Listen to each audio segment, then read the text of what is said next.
Good afternoon, everyone. Yeah, it's great to be home. Welcome to you all, and let me just begin by saying we had a great weekend with the National Governors Association. I've been to 6 of these. They've all been good, but this one was, I think, extra especially good. We had an opportunity to meet with 41 governors, met with the president and the vice president on a couple of occasions. Anticipating the vice president's visit this Friday here to Utah, and kind of some efforts on what they call the moonshot towards cancer cure. Met with cabinet members on multiple occasions. I met with members of Congress and the Senate, former governors. It was just a great 4 or 5 days, and I think we were able to accomplish a lot. One that I know made a little bit of news here, as I understand, and I'll just mention that, is the opportunity for me to talk to the president about our public land issue, which is, of course, top of mind for many people here in the West, and talking about our positive relationships that we've had. Sometimes we dwell on the negative, but we've had some positive relationships with the Department of Interior and Department of Agriculture, our forest lands that are managed by agriculture, and talked about, for example, our opportunity to work together during the federal shutdown of opening up the national parks. Was a great example of good communication and cooperation and willingness to work together and solve a problem. And I would hope that would continue. Again, that has to do with more communication, better dialogue, better understanding of different points of view, and coming together. I did mention that we saw the reverse of that took place during the Mike Leavitt administration, when we had the president at the time, President Clinton, who kind of blindsided the people of Utah, and certainly the governor and our congressional delegation, by naming a Staircase Escalante monument, which was bigger than the state of Delaware, 2.5 times bigger than the state of Rhode Island. And the governor only found out about it by reading about it in the Washington Post. So that was the other side of the coin on bad communication. And I know the president said to me he wants to make sure that anything that we do at the public lands, that there is local input. And so the challenge of what we are saying to the president and Interior is that we ought to be at the table. We should have a chair at the table. It's in our backyard. We understand the public lands are the public lands for all of America, but we're probably the one most dramatically impacted by the management or the mismanagement of our public lands, and so we ought to be at the table to have a say. And so we've encouraged support with the president of this public land initiative that's being sponsored by Congressman Rob Bishop, Congressman Jason Chaffetz, and Senator Mike Lee, as at least a process that brings all stakeholders together with the intent of having the proverbial compromise. Everybody's not going to get everything that they want, but it will be, I think, a positive step forward for 18 million acres to resolve the conflict in Utah. And we think that would be a much better and more positive step forward. And it would eliminate some of the contention that's out there right now in the public land debate. So we're hopeful that the president will listen to that and work with us, and particularly support a bigger proposal, a grand compromise, the public land initiative. So I hope to have a chance. The vice president, I understand, will be here Friday, and I hope to have an opportunity to talk to him a little bit more about this too. With that, questions? Governor, sticking with the NGA, you guys also spoke about opiates. Can you tell me a little bit about that discussion? You know, we talk about it here in Utah as kind of an epidemic, and finding that it's not just an epidemic in Utah, it's around the country. It's kind of a challenge that each state is facing to different degrees, and certainly we're trying to get a handle on that. We have our Use Only as Directed campaign to dispose of drugs and medicines that are, no longer needful. We're trying to, in fact, have better counseling in our schools with teachers and the counselors and nurses there, so that they can become better informed, looking for the signs of opioid, misuse. But it's an issue that we need to find a solution to. It's epidemic not only in Utah but across the country. Can you discuss the press release sent out today about clean power and Utah's halt on making any future plans at this point? Well, we have concerns about the plan that maybe is a little too broad and not based in good science or common sense. For example, I think we all understand the need to have cleaner fuels and processes and extraction. But under the Act, you're being required to do things and come up with technology that's not even invented yet. We just don't have any way to do it, so you can't comply.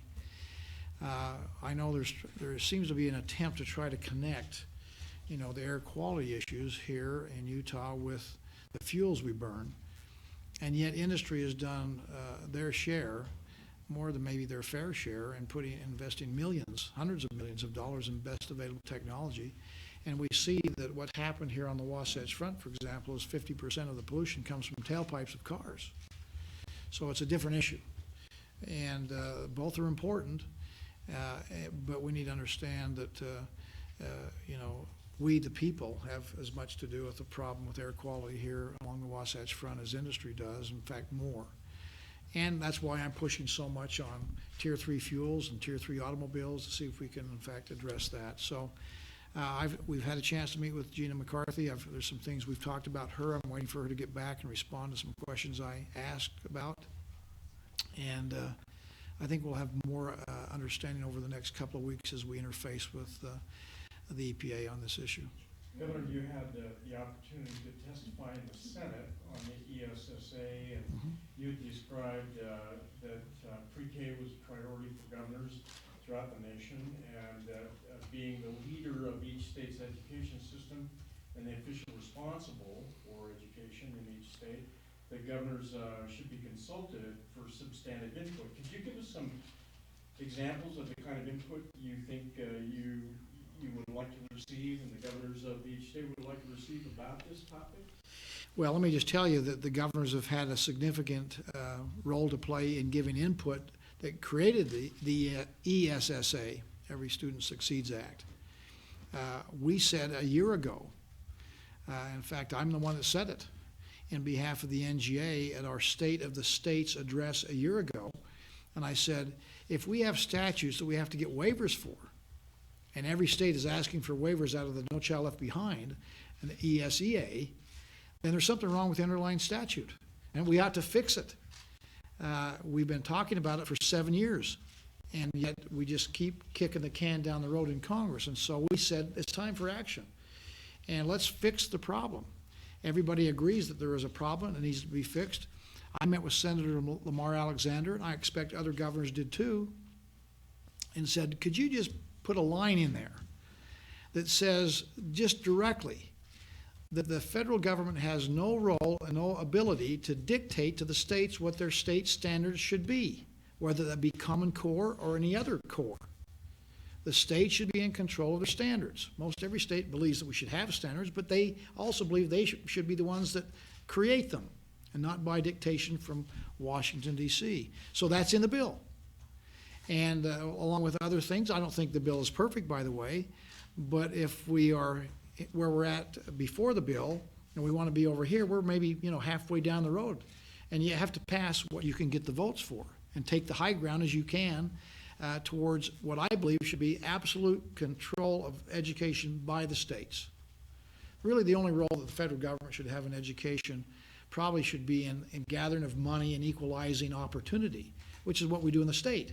We gather the money and we equalize opportunity, probably better than most states in America, so that whether you're in Bluff or whether you're in Bountiful, you have equal access to a good education.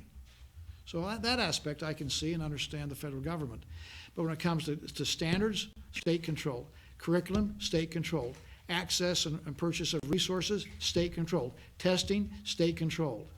And the good news for us is under this ESSA, we have that, as the Wall Street Journal has said. This is the greatest devolution of authority from the federal government to the states in a quarter century. And the Attorney General agrees. On all those 4 issues, he says that Utah is in charge of those and has the responsibility, and the federal government cannot supersede that. Governor, if we could talk about Medicaid expansion for a moment. The House now has Representative 60,000 of the Utahns in the coverage gap, there's more than 60,000 there, through expanding traditional Medicaid rather than accepting the higher match offered by the federal government under Obamacare. The House Speaker has now said there's no compromise on that bill. It's that or nothing. So is that where you see it? Is it Dunnigan's bill? Well, I just said here just a few minutes ago that when it comes to politics, you take as much high ground as you can get. You learn how to count the votes, and so you've got to get something that will pass. And, you know, whatever the House proposes, you know, I guess the Senate will listen to, and they'll make the decision whether that's enough high ground or whether there's some room for negotiation or not. I expect everybody puts out their line in the sand, but then negotiations occur. We've seen people move and change and modify and improve. I expect that process will continue on, and we'll see what comes out of the legislature. I encourage them to do something, take as much high ground as we can get past. Is that enough high ground for you, though, if that's what it ends up being, 60,000? You know, it's certainly better than zero. And it's not what I would like to have had. You know where I'm at. I mean, we don't have to rehash that with Healthy Utah. But I'm interested in getting something done, not just sitting fighting and getting nothing done. But is that the right tone for the House Speaker to take at this point in the process? I'm interested in outcomes. I'm not interested in tone. I'm interested in getting something done. Today, Representative Oda introduced an abortion bill, which basically would outlaw some of the surgical practices used, especially vacuuming out the fetus. And I just wonder if you are interested in another abortion fight, or if you're satisfied with how Utah law is right now. There's a constitutional note on the bill, very long one, that basically says this could probably be defeated in the courts as the abortion law stands now. Well, I don't know a lot about the bill, and I understand that it's deadlocked in vote. I think I've heard. I don't know all the details. But as you all know, this is no secret, I'm very much pro-life. But I'm also pro-law. And a rule of law is what we have to conduct ourselves with. And if we don't like the laws, then we work to change the laws. That's the system that our founding fathers have given us. And so we pass laws to hopefully improve people's lives. And whatever happens with the law, we'll enforce the law and we'll abide by the Constitution and by the laws of the land. Well, but I mean, there was a time in the early 1990s when Utah actually let out and thought they could overturn Roe v. Wade. And the Supreme Court didn't take the Utah case up, they took them very close to it, and they upheld Roe. Yeah, I have not seen the bill, and I don't know that it's passed. Tell me, Bob, has it come out? No, it was introduced today. Okay, so we'll have to wait and see what happens about it. Again, if there's constitutional issues, there are constitutional issues that need to be addressed and looked at, and I certainly would be one of those that would be looking at that. As I mentioned, I believe in the rule of law. I'm pro-life, and I have a problem with Roe v. Wade, but it's the law of the land. And so I'll wait and see what the bill is as it comes to my desk or as it starts to materialize. It's just been introduced today, and we'll weigh in as we believe is appropriate, but we'll adhere to the law of the land. Senator DeBackus wants to raise income taxes, especially on people who make more than $1 million a year and use the money for education. Is that a good idea? No.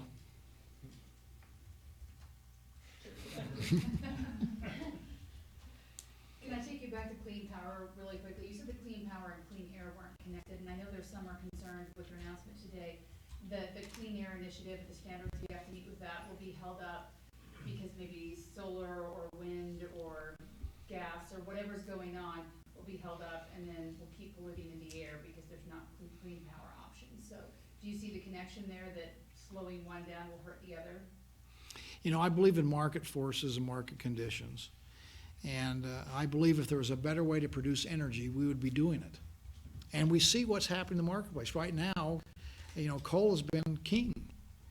But coal is being moved aside and transitioned with a less polluting, still carbon-based fuel called natural gas. And our power plants are now being changed over from coal to natural gas. You see that transition. If we find breakthroughs with solar and wind, and we're one of the largest users of wind power in the Intermountain West, you're going to see this transition continue. based on market conditions. If people can make money producing energy with a different source, we know what the market wants. We all hear. We don't even have to debate it. We want to have sustainable energy. We want to know that when we turn the light switch on, the lights appear. We also want to know that there's not going to be any blackouts, that there's an abundance of sustainable energy.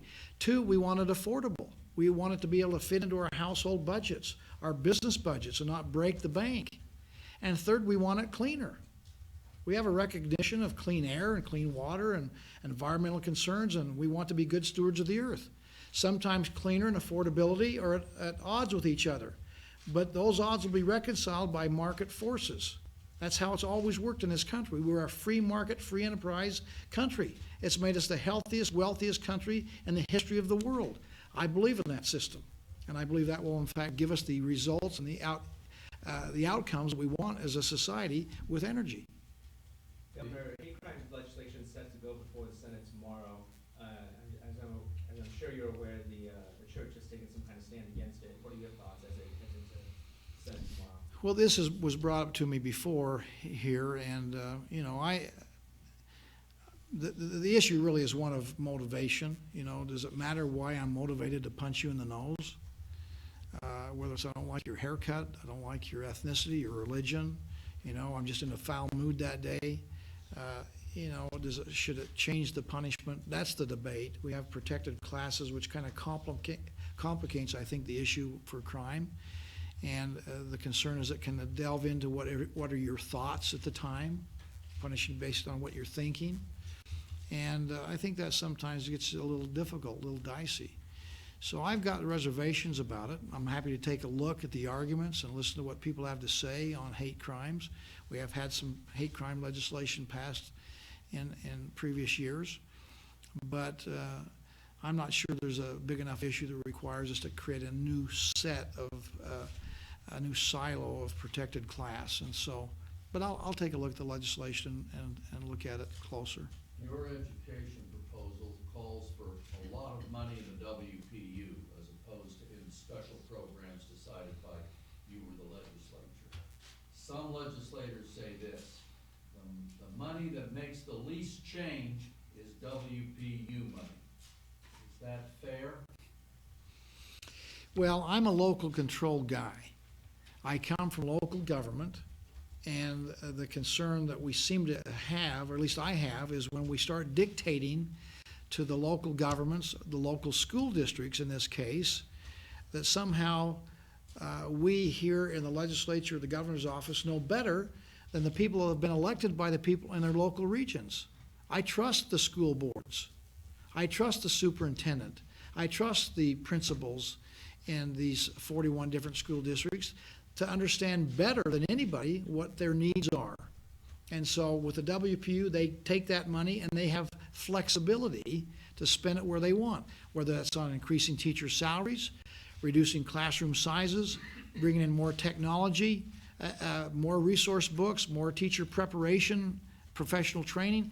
They know what they need in their unique areas. And I can tell you, every school district is not the same. We have 41 of them, and they have their own regional differences. I trust them to spend the money the best way possible to raise the educational achievement in their respective districts. So I disregard or I reject, I guess, the idea that we can't trust them to spend it right.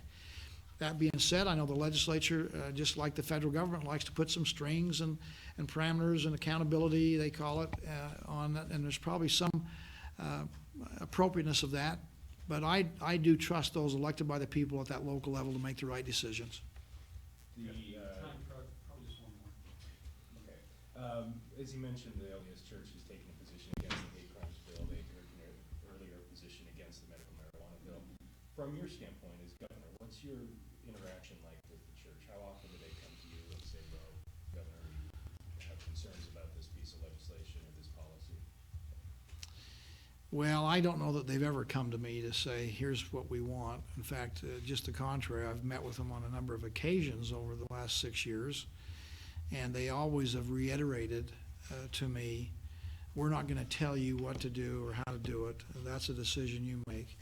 I remember I first met with President Gordon B. Hinckley when I was just elected as lieutenant governor, and Governor Huntsman and I were taking over the leadership of the state. And he said, and it's been reiterated to me since his passing, but he said, boys, we're proud of you. And we want you to go out and run the state, and you run the state, and we'll run the church.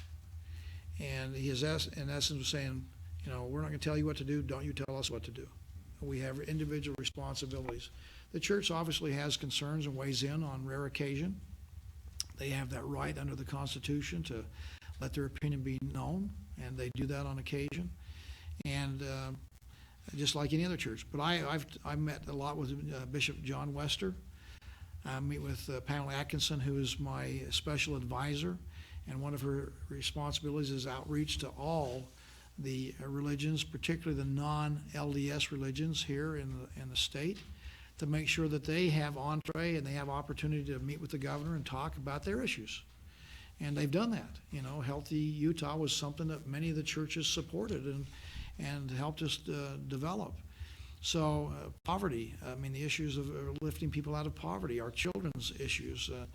And the good news, because of the efforts of the churches, the faith-based organizations, I'm proud to say that, you know, the poverty level for children in Utah is 13.3%.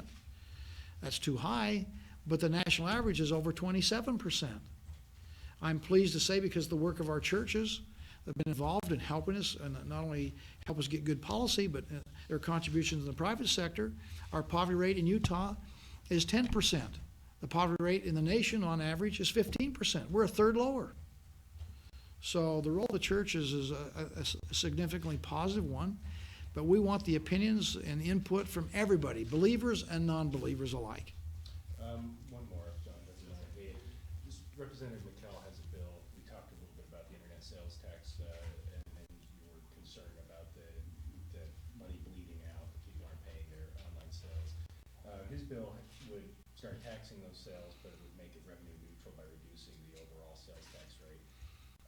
Do you have thoughts about that? And then does it do anything to solve this problem that we have with the shortfall in the general fund that's requiring us to shift money from colleges to universities?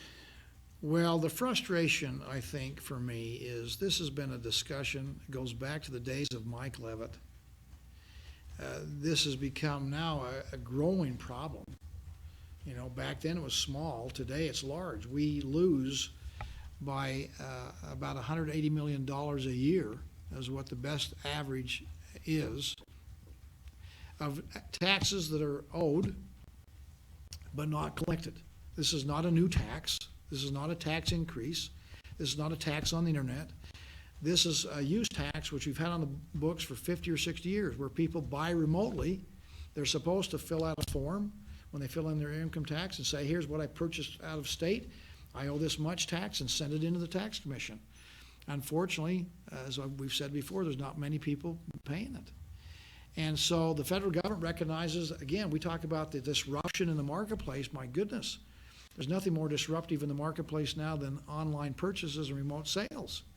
So we've got to come up with a way, and it should be a federal fix, to figure a way that we can, with some kind of, you know, reasonable assurance, know that when people buy something online from Amazon, that the taxes are added to the purchase price, collected, and sent to the tax commission. And if we do that, what our proposal is, we'll be able to give everybody in Utah a tax cut. We're not trying to actually take in more money. We're just trying to make it more fair for the taxpayers, those who are paying and those who are not paying, and for the brick and mortar that compete on a more level playing field. So this really is one of fairness and the ability for us to lower the, broaden the base and lower the rate and give a tax cut to Utahns. There's nothing more conservative than that. And I know we're frustrated because the federal government seems to be just so good at kicking the can down the road, down the road, down the road, down the road for 15 to 17 years. States are getting upset about it. And so states inartfully are going to have to say, okay, what are we going to do? And instead of that, to maybe hopefully force the federal government to act. Hopefully that action will take place, by the way, this year. And we are talking to members of Congress about that, the Speaker, the Senate Majority Leader, and others, to see if we can't get them to act on this issue on a federal bill this year. Governor Burns, so we've only got 1 minute here. I'll be before very we quick. gotta go, so. There was an emotional committee hearing this morning as cancer patient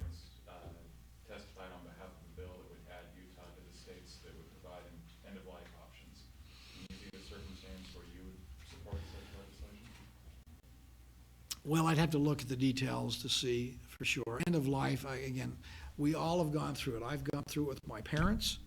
I've gone through it with my brother. I know the challenges that they face at their end of life, and so I understand the emotion that can be involved in that and the deterioration of quality of life that sometimes we go through as we leave this life for the great beyond. For most people, though, the challenge is we don't want to be a part of maybe facilitated or assisted suicide. That's an issue that for many people, it gets a little bit difficult to get to that point. So I think that's part of the discussion. Again, I think it's worthwhile discussion, by the way, and I'll have to see what happens. I don't know if that bill's come out or if it's stopped. Sent back, so it may not be something. But again, I expect that if it's an issue that's developing, emerging, that we'll have more discussion on that going forward. Thank you. Okay, thank you all. Thank you.